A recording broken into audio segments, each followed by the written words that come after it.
Good afternoon. This is Veterans Talk. It ain't nothing but a thing, but it's a thing we want you tuned into every Saturday afternoon. I'm Elsa McGee, your host, and I'm here with my co-host and cohort, Tony.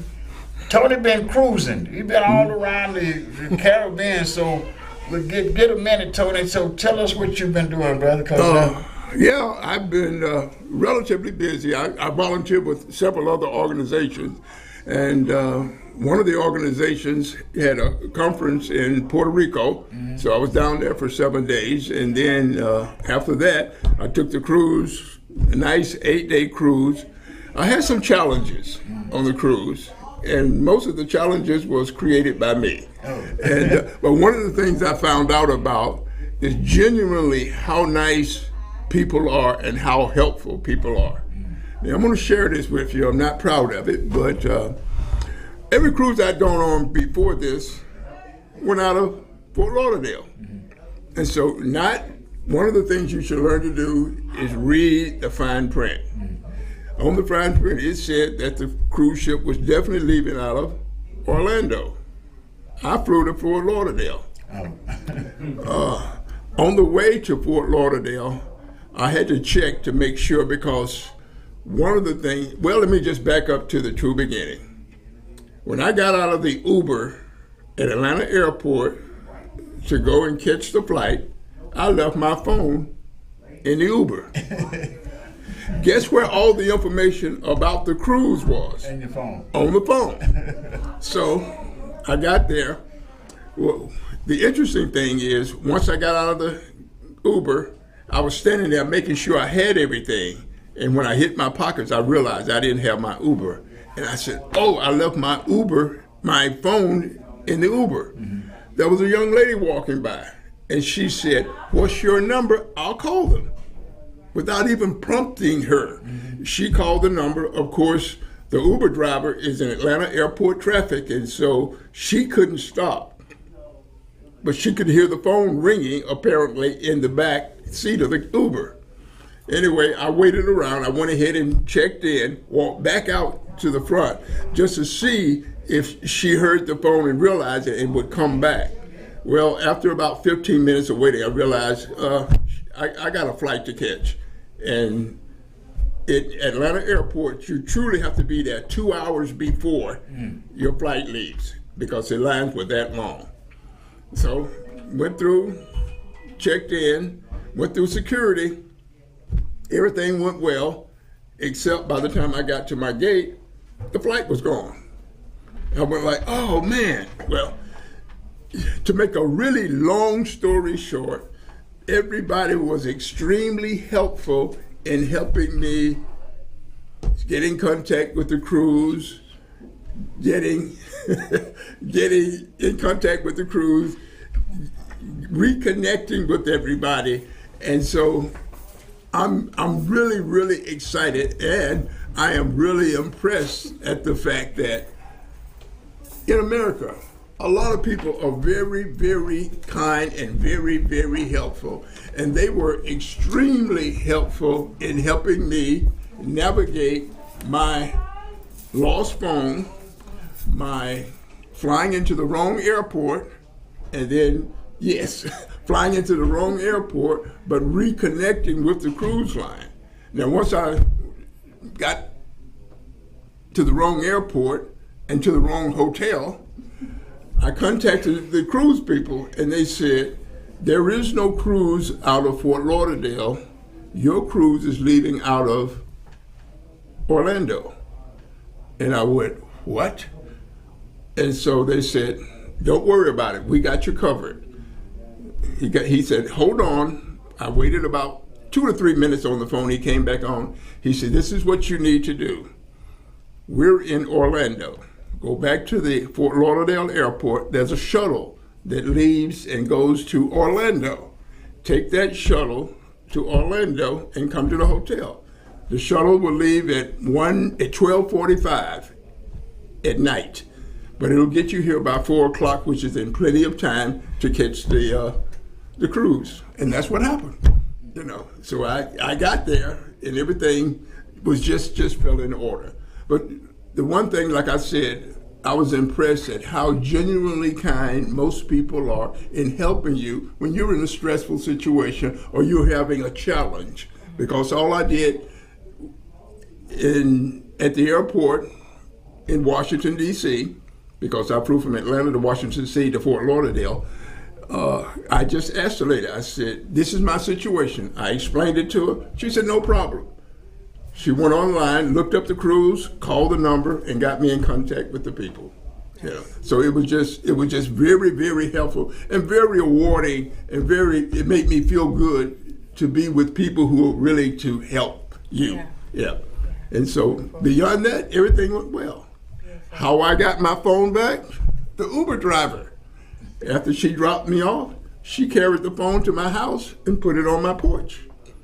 So after the cruise, when I got back home, because I'm trying to figure out, how am I going to get my phone?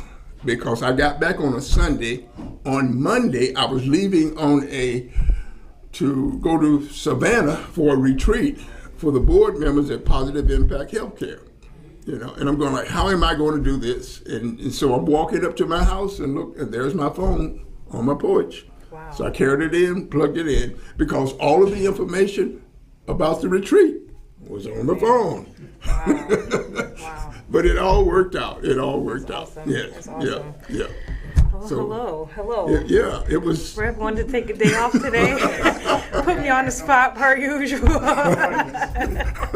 He wanted to be the audience. He started this. I want to be the audience. Yeah. I like the audience part because, I think that it gives my two co-hosts an opportunity to share some stuff that I don't have and that I might miss.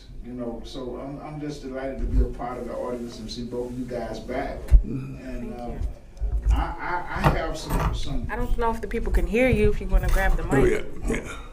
I'm just delighted to have both of you guys back because you've been on a cruise and she's been dealing with the city of Atlanta. Yeah, I've been going through it. So I know you got a lot to say, both of you guys.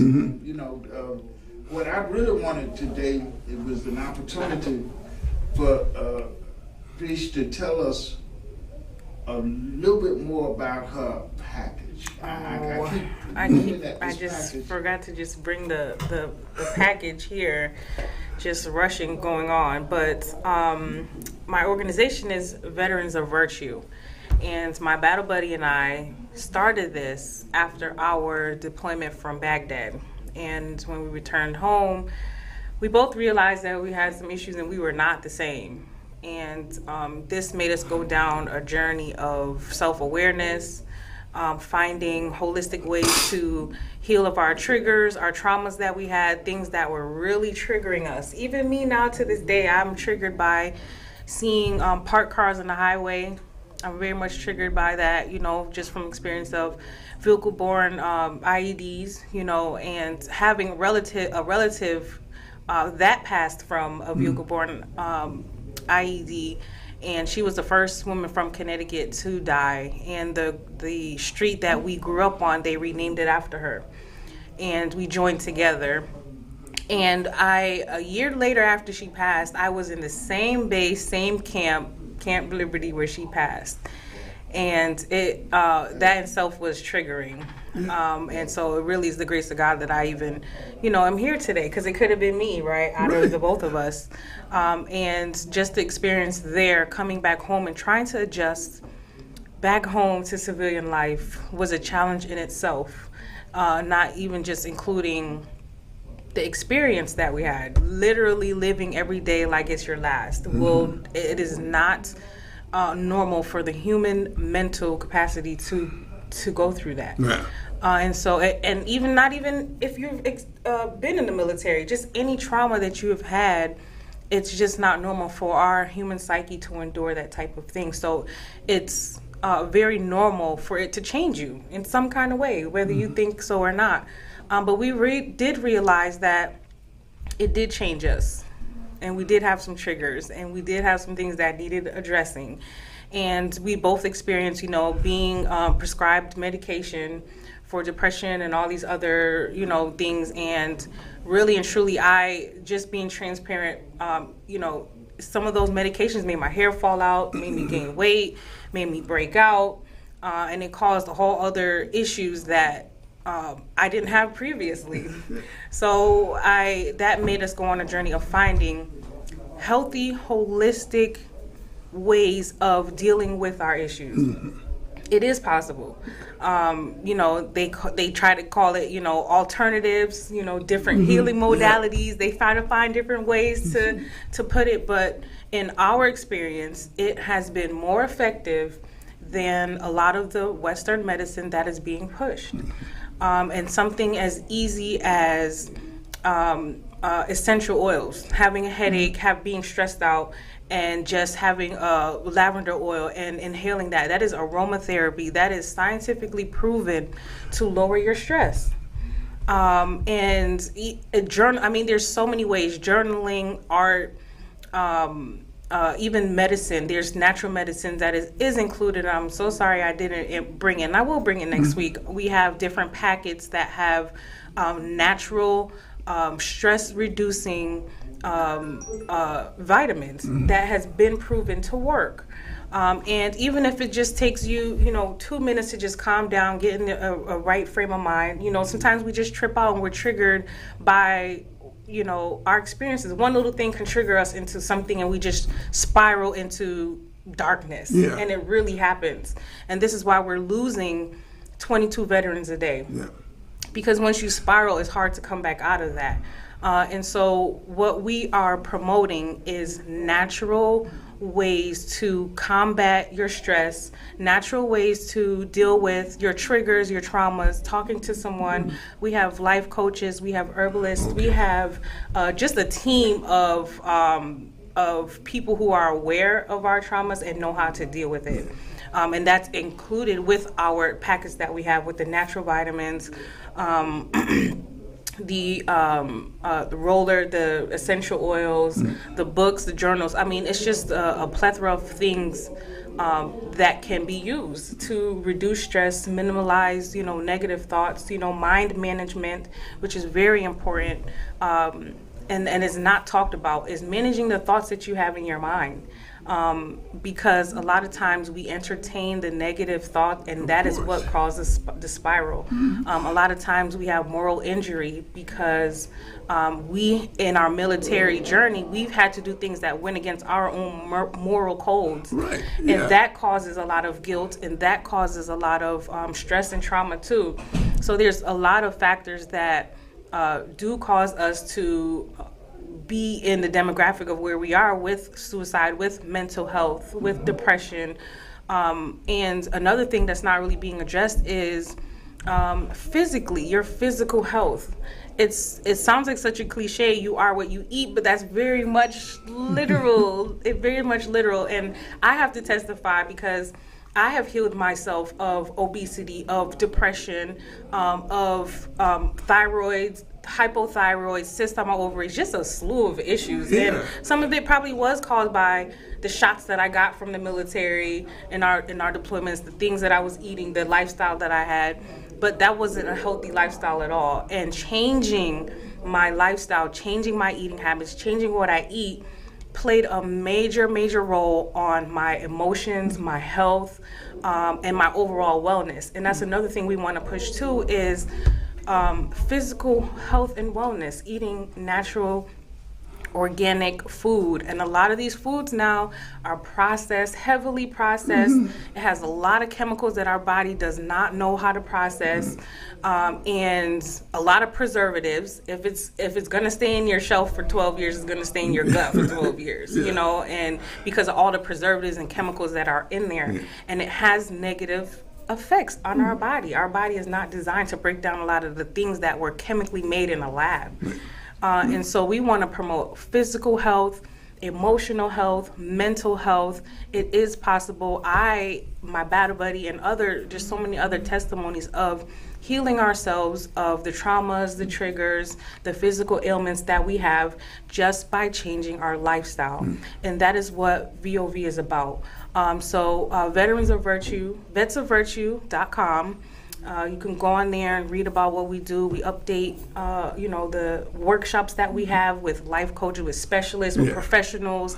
We have workshops just passing and giving and talking about this information on how you can change your lifestyle just by practical little changes, and just applying little changes, and you'll see such a major outcome. So that's what we have been promoting and pushing, is overall wellness and health for our veterans, because it's not talked about enough. That's really interesting. But was the Veteran Administration offering any kind of counseling as you were going through the initial stages of realizing what was happening to you, or trying to figure out what was happening to you? Yeah, when we returned home, they offered to speak to a chaplain and things like that, but a lot of times you would be, your stay would be extended. Like, we're trying to go home. We are deployed for a year and a half. We're not trying to stay any longer than we have to. We're ready to go home. But we knew that if we did say, hey, right off the bat, coming home off, demobbing, if we say, you know what, I'm having these issues here, I need to talk to someone, you're automatically going to stay for another 5 or 6 weeks. They're going to keep you there. They're going to, make sure that we're not trying to do that. We're trying to go home. We have seen enough. We're ready to go home. But when I did return home, the VA, I did have some counseling. I did speak to a therapist. I can't say it was most helpful, because it's not as if they're providing solutions, it's just there to kind of listen. Yeah. So it's not like they're saying, hey, well, I'm having these bad dreams and it's waking me up, it's causing lack of sleep. What do I do? Yeah. They're not really saying, okay, well, you can do this, this, and this, and actually like helping. They're just there to kind of let me talk it out and listen. Okay. So there are pros and cons to it. Maybe that method of just talking to someone can help. So I don't want to take that away from them. Right. Maybe just talking will help that particular individual. For me, it didn't. It didn't. When did the drugs treatment portion kick in? Was that part of how we're going to treat this through using drugs? Yes, actually, on my first visit to the VA. And I just told them that my sleep was all jacked up. Okay. And I was having, nightmares of reoccurring things that happened over there. And off rip, I was prescribed like the highest dosage.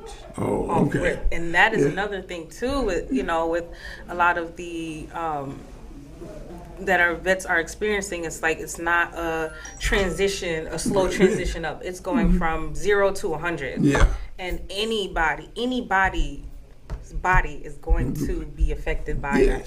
When you have a chemical dump of all these chemicals in your body, God knows how it's going to affect you mentally, emotionally, all through your body. Yeah, because all of a sudden you're dealing not only with the mental stress, but also the side effects of some of those drugs. Yeah, and if you listen to it, a lot of them say, well, it does cause suicidal thoughts, depression. Yes. They're like, well, that's why I'm taking this, to prevent me from doing that. It's going to push me further. Yeah. How does that even make sense? Yeah.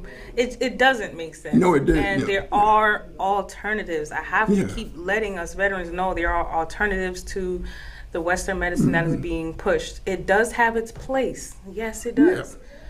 But it's being abused and misused, and it's not the end-all, be-all. It's not the only way to heal us from our issues.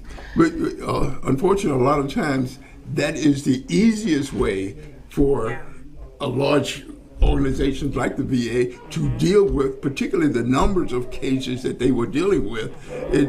It's understandable that they were, well, let's go this route, not knowing, and I'm quite sure they probably didn't know all of the side effects and the effects and the results and the withdrawal that happens doing that. But they, that's a quick and easy way to get you through this session and back out onto the street, which you realize you weren't ready for. Not at all. Yeah. Not at all. And it's something that is not talked about, and how it also leads to drug use. Yes, yeah. You know, yeah. I hesitate to say it, but it's true. yes. You know, it does lead to other heavier drug usage. Yes. And it does turn one into a zombie. Even the drugs that's prescribed, like it takes away almost like your soul, like your being. Yeah. You turn into a zombie. And it's almost like a suppressed zombie, you know. Right, Not, yes. It's like you can't talk. You don't have free will. You know, you're not thinking for yourself. Yeah. It really does kind of almost mummify.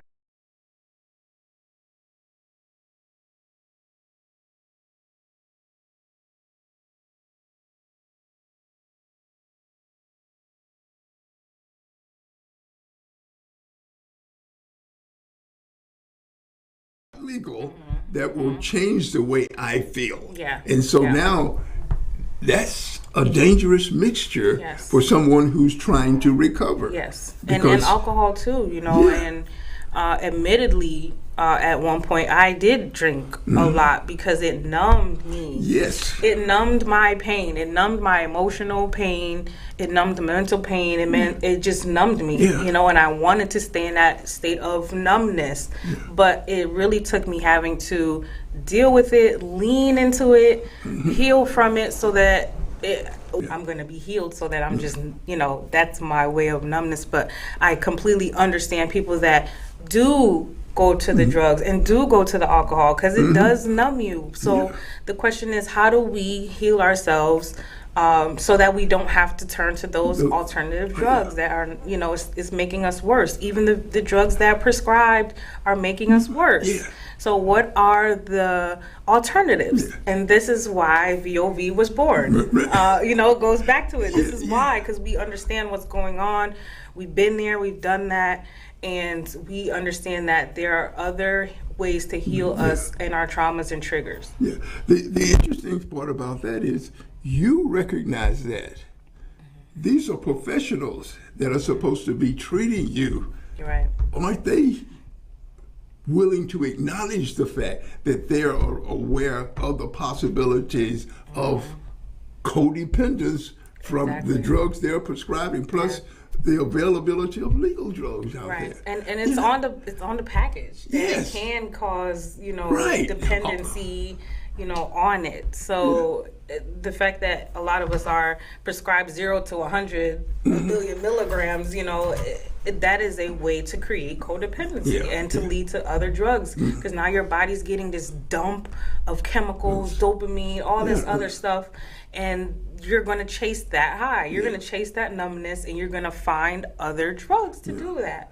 And that is what needs to be addressed as well. You know, in our community. So. It is so unfortunate having that information available as a clinician and seeing that yet for some reason they don't seem to want to do anything about it. Yeah. You know, It's it's an scary. easy way It's out. scary. Yes. It is scary to dive into.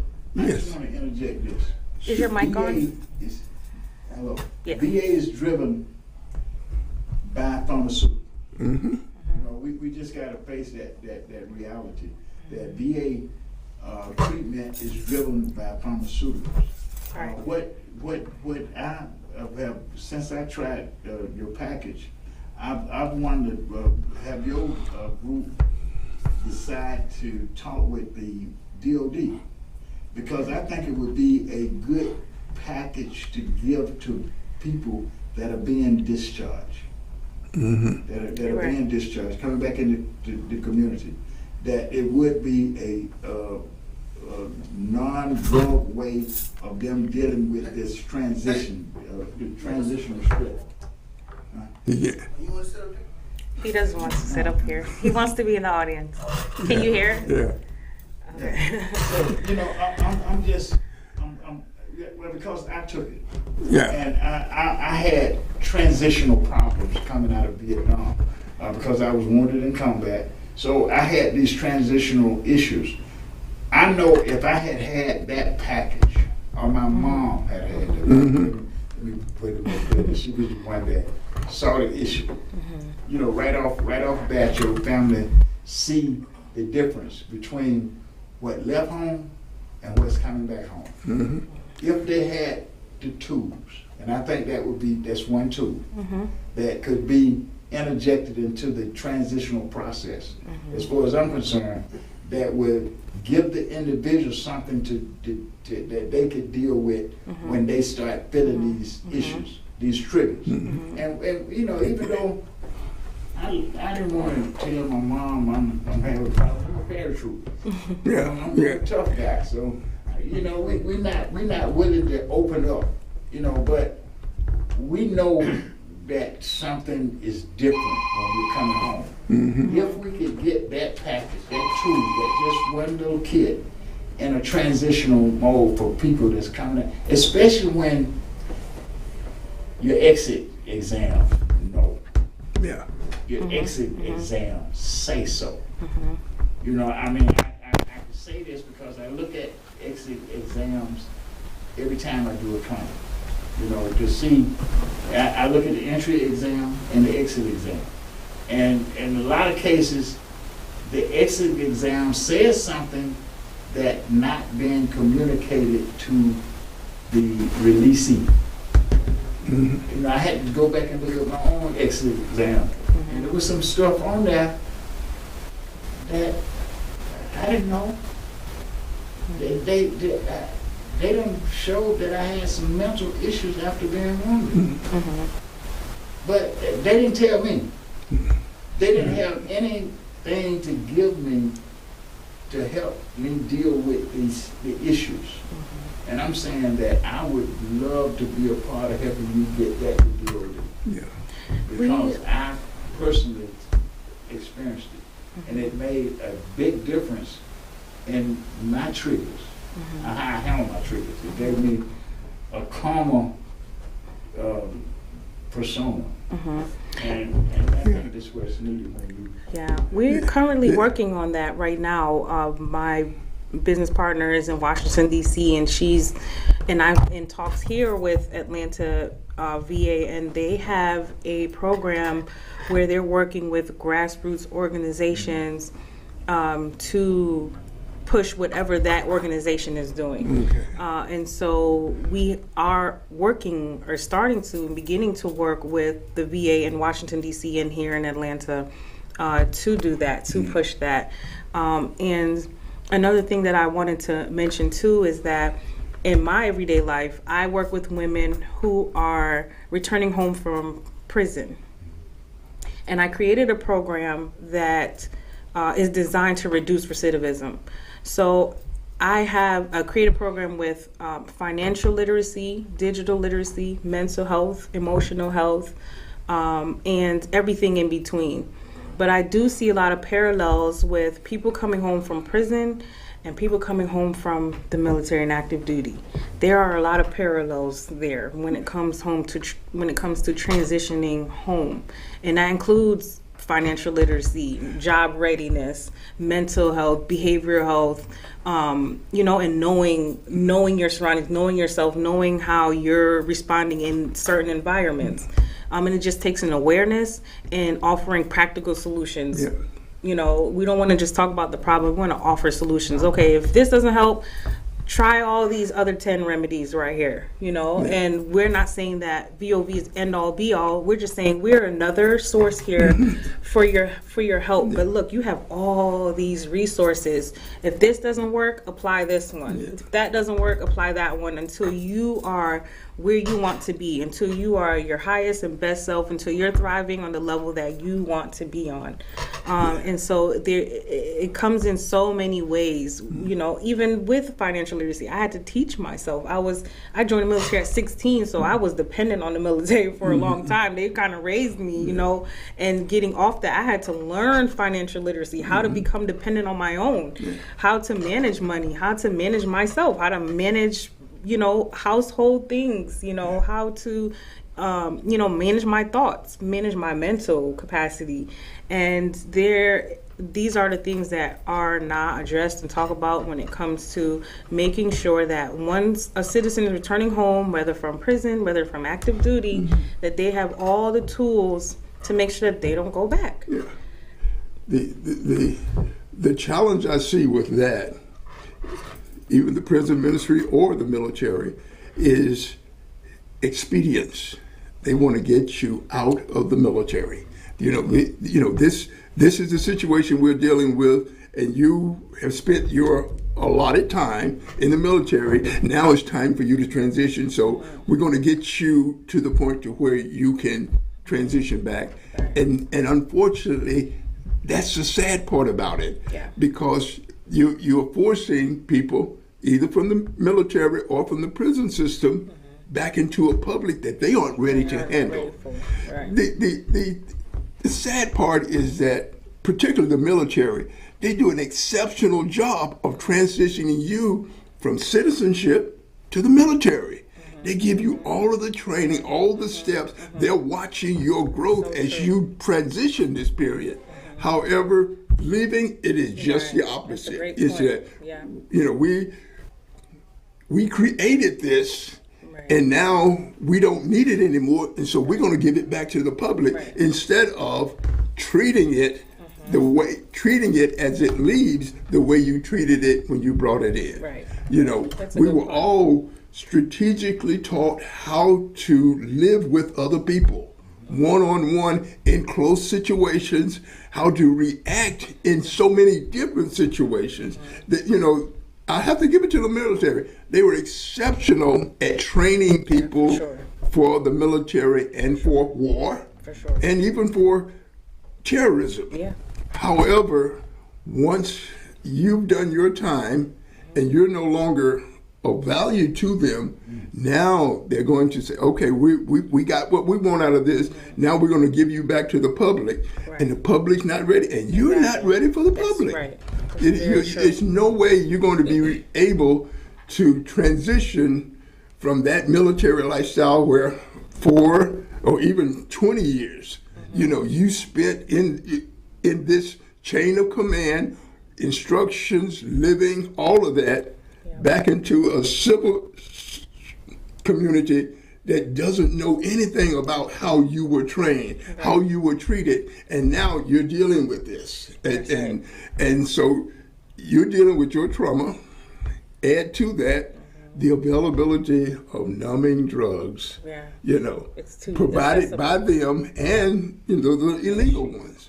And so that's an awful lot to put 22, 23-year-old man in, or woman, or someone who has been in for 20 years with that type of training, with that type of back into a public that, the public doesn't know about that military license. They know it exists, but they don't understand all the intricacies dealing with living in the military. That's right. And so it's a challenge. It is a challenge. And the sad part about it is it would be a great opportunity for them to develop a program for transitioning people back into the civil society. It would make all the difference in the world. Plus, it would make the military be what we thought the military was going to be when we joined, not realizing that they were just going to push it to the curb after it was all over.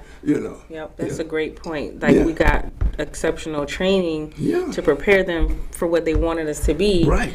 And if they had that same energy with transitioning or out of it, it would be amazing. It would be amazing. It's like you created a monster, but you didn't prepare the monster to for society. How do you tame the monster? To go and be a civilized human being back into society. And that's definitely not talked about. I think. I'm hoping DOD is watching the show. I'm hoping the community is watching the show, because what you guys are talking about now could actually equip families to help undermine the suicide rate. Yes. I mean, really, I keep going back to this because of my own transitional issues. My issues were so horrendous that 15 days after I'm home, I'm in a padded cell at Fulton County Jail. Because there were no help, no tools, no understanding. And when I I got triggered. I'm triggered at a welcome home party. You know, out here blessed and going on Fort Industrial. I hit the ground and holler incoming. They laughed at me. So you can't laugh at me. I get my 30-30 and I scout everybody. Knowing the transitional issues that we have, you know, they're real. They're real. And the idea that transitioning from prison is almost the same as transitioning from the military, I can bear witness. It is the same kind of emotional thing. I had to get used to riding in a car that was doing 30 miles an hour because I hadn't had any. Right. You know, so I think that there's no help for transition. Exactly. The mental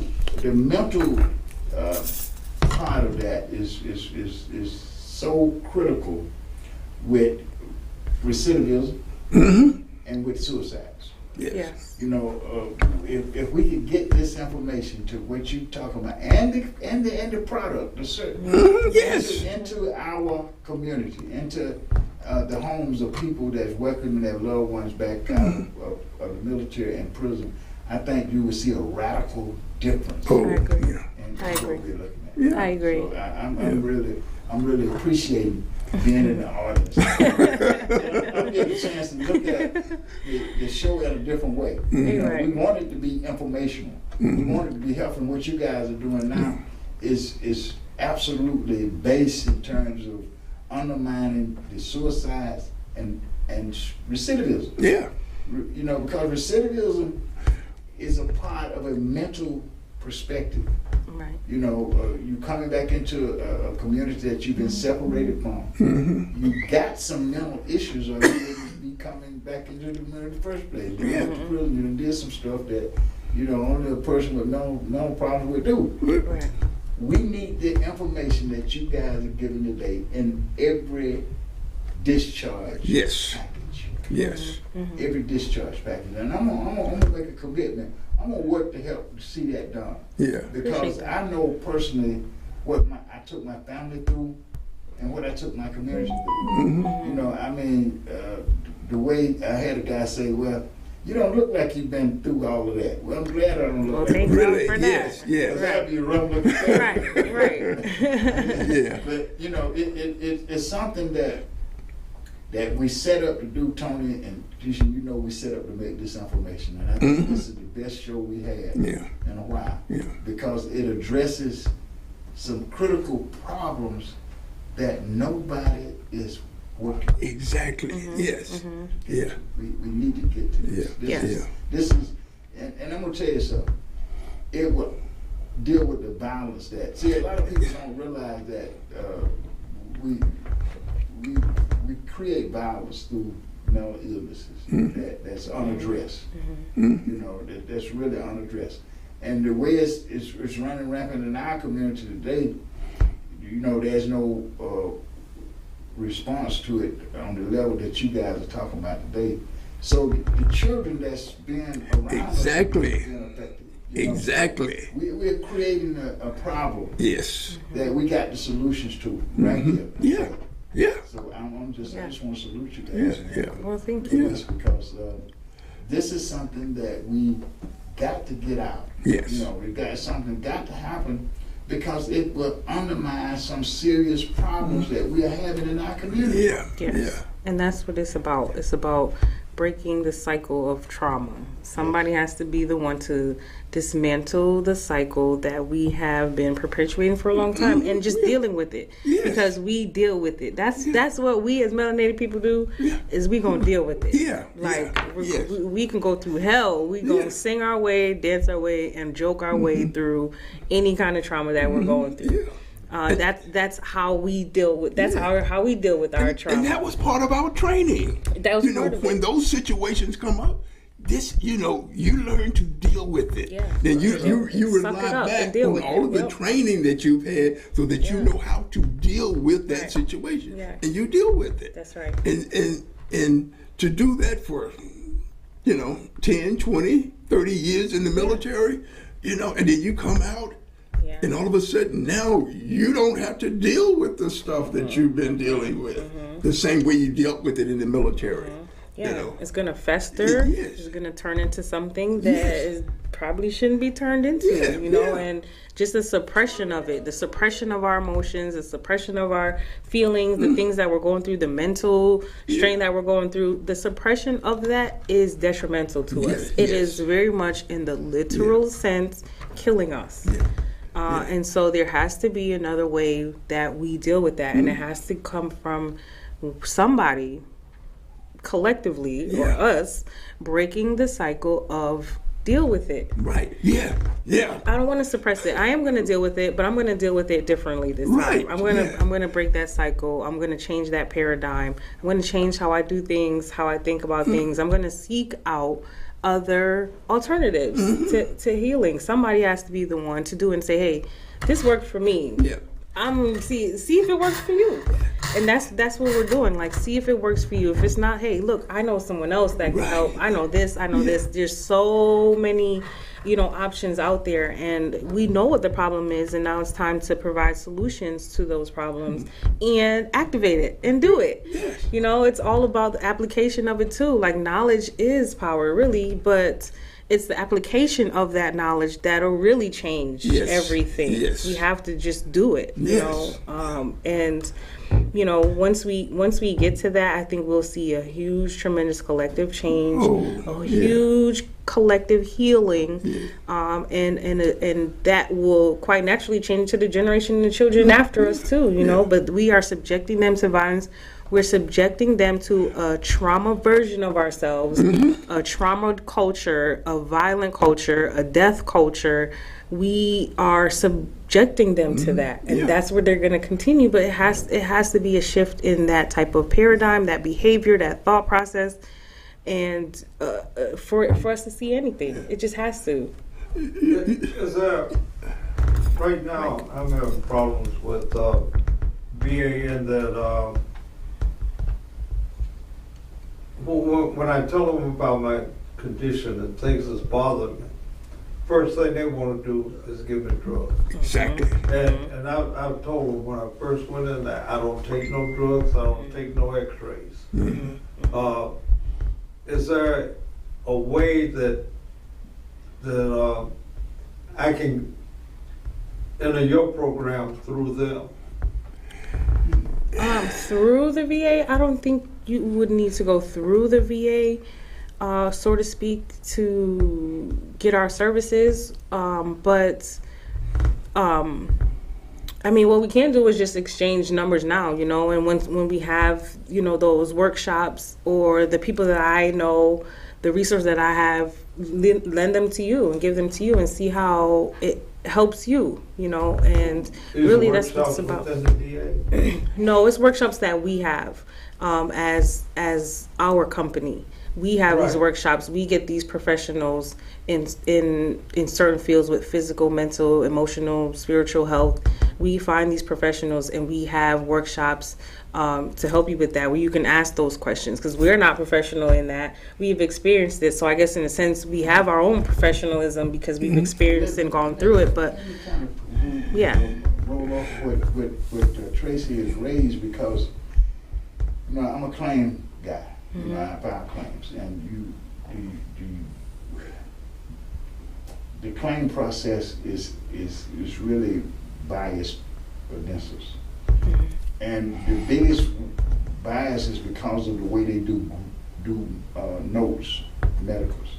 Now, there is a procedure at VA in the claim process that they call support letters. They call support letters. Now, these are from lay people, and they carry just as much weight as medicals do in certain areas.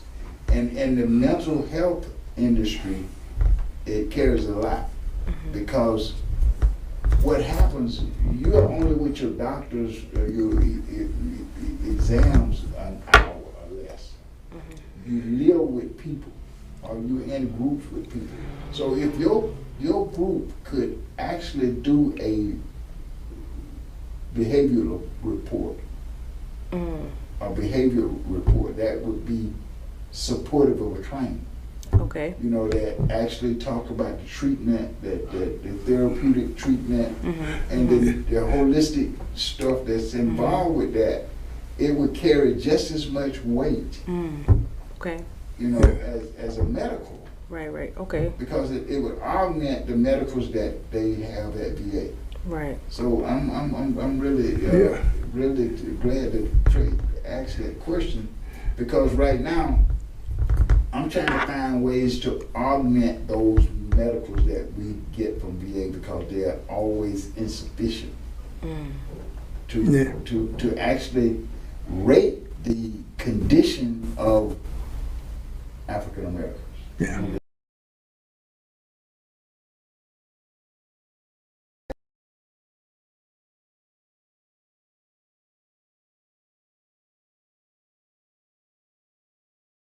If you're not taking care of your personal hygiene, that means you're sick.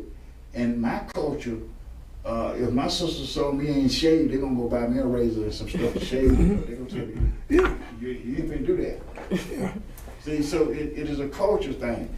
And I tell guys that, you know, and you can, it's in writing, that if your hygienes are unkept, that means your condition is bad. Your hygienes can be well kept in our community, and your condition is bad. Yeah, right. So it should come from people that are interacting with you and that can talk about your behavior and how that behavior is affecting your every day. Yeah. So the community. And it should also be, I think it should also be an integrated option within VA. Then you can access programs like this as an alternative program. Well, now I'm thinking That's a great idea. that we are on the verge of that with the whole health initiative that VA is already in. They're talking about it, but they're not providing any of the whole health methodologies, right? They're not providing alternatives to pharmaceuticals yet, but they're talking about it. They're teaching people about it. That they don't have any problem with you going out doing it, but right now they are not going to prescribe it and pay for it. But you know that could be down the road if veterans, you know, vote right or insist on it. Yeah, well, when I say we vote right, that's an insistence. Get these politicians that want our votes to put some legislation in the house on alternative treatment. For non-pharmaceutical treatment. They should have natural pathological treatments available for veterans that reject pharmaceutical treatment. But now they're trying to criminalize herbal, natural remedies. They're trying to put it in like the drug category. And they're trying to criminalize natural remedies, which is crazy because it's almost like trying to legalize or illegalize God. You know, like natural God-made things. You're trying to illegalize it. And you see VA moving towards some of that with the whole health project, and the states where they have legalized it, they're actually prescribing marijuana for PTSD. Yes, they are. Actually, the first doctor that I went to in New York at the VA, she was saying, you know, I'm not telling you to do it, but if you're going to do anything, I would just stick with the marijuana. She said, I have too many soldiers that are on these really heavy drugs like the coke, the crack, you know, all these other things. And she was like, if you're going to do anything, that's probably the safest thing to do. But just stay away from all that heavy stuff. And so they are, you know, they're just not, you can't get away from natural remedies. Like there is a place for Western medicine, but there's a place for natural remedies as well. We have to, you know our place, know what works and what doesn't work, but you can't demonize and criminalize one or the other because it doesn't line your pockets. And that's wrong in every sense of the word. It's immoral, and it's not something that we should stand by and just let them sit here and do that. You can't criminalize God. It's insane. Well, because of you guys, what you talking about today, I think the people that's listening don't have this conversation. Because it is a conversation that we need to have Definitely. with our elected officials and with our families. For sure. You know, because we do need to get the hard drug stuff out of our communities because it's destroying us. It is. You know, and I think if we start talking about more holistic remedies that work, and you got a package that work. Yeah. You know, so we need to keep this conversation going to make it a household conversation. Yeah. It need to become a household conversation where we're talking with our loved ones when we know they got problems. Now we see them with problems. Yeah. You know, and sometimes because of the stigma of mental illness, Yeah. we don't want to have that conversation. Yeah.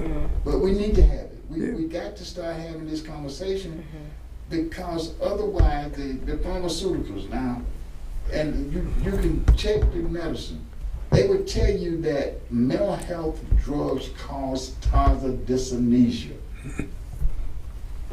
It's a serious illness. It's an add-on because of the medication Yes. that's being taken. We need to start having more brothers like Tracy that will stand up to the VA and say, I'm not taking it. Right. Yes. That's right. I'm not taking it because I know what it's going to do to me. Right.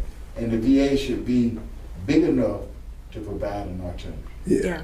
I think the VA just has to listen to the people. Yeah. You have to. We have been screaming from the mountaintops of things that are not working, things that might be working, things that we need, and it's really just a matter of them listening to the people and giving us what we need and what we want. And it really is that simple because we know us. We know what we need. But then again, I think that providing alternatives too, like you have to know the vastness of opportunities, the vastness of options that are out there, and you choose what works for you.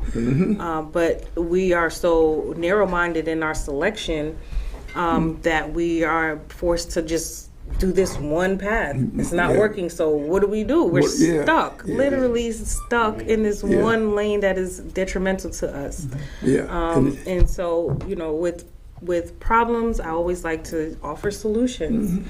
There are many solutions. Find your local everything. Even find your local herbalist and support them. Find your local mental health specialist. Find your local everything, and talk to them. Even your local veteran, even your neighbor, you know, a veteran that you trust, because a lot of times peer mediation works well too. Talking to somebody who's been through what you've been through, who understands, can bring a whole load of therapy and stress relief as well. That's why support groups are so important, because it now gives the patient an opportunity to tell the physician, this is what I'm experiencing. Right. This what's worked. I heard so-and-so say this works, and I want to experience, you know, whatever their experience, because they're no longer having those trauma situations that I am still having. You know, and so, you know, a conversation with the VA, and the willingness to, for some reason, they want to slap a lot of money, put a patch on it, and move on to the next thing.